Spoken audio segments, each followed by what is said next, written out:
সীমিত ওভারের ক্রিকেট কম, গত কয়েক মাসে টেস্ট ক্রিকেটেই বেশি খেলেছে টিম ইন্ডিয়া। ক্যারিবিয়ান সিরিজ থেকে শেষ নিউজিল্যান্ড সিরিজ মোট 7টি টেস্ট খেলেছে। তবে ইংল্যান্ডের বিরুদ্ধে 5টি টেস্টের সিরিজ খেলতে নামার আগে ভারতীয় দলের সমস্যার নাম কম্বিনেশন তৈরি। গত দুটি টেস্ট সিরিজে যে ক্রিকেটাররা খেলেছেন তার মধ্যে নেই 4 ক্রিকেটারই। KL রাহুল, ধবন, রোহিত শর্মা ও ভুবনেশ্বর কুমার চোটের জন্য ছিটকে গিয়েছেন। আর এই পরিস্থিতিতে কোচ কুম্বলের সবচেয়ে চিন্তার নাম ইংল্যান্ডের বিরুদ্ধে টেস্ট সিরিজে দলের কম্বিনেশন তৈরি। ভাবনায় রয়েছে হার্দিক পান্ড্যাকে পঞ্চম বোলার হিসেবে এবং করুণ নায়ারকে ষষ্ঠ ব্যাটসম্যান হিসেবে ব্যবহারের।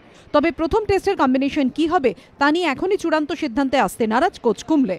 Still haven't figured out what combination to have.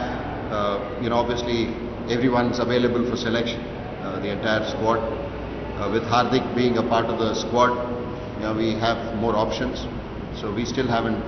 This is the first Test match that is happening in Rajkot. It's a new stadium. I know we have played one-day cricket and T20 here, but in a Test we don't know how the wicket is going to be. But the looks of it looks really a good surface. So we'll decide. We still have a couple of days before we go for the test match.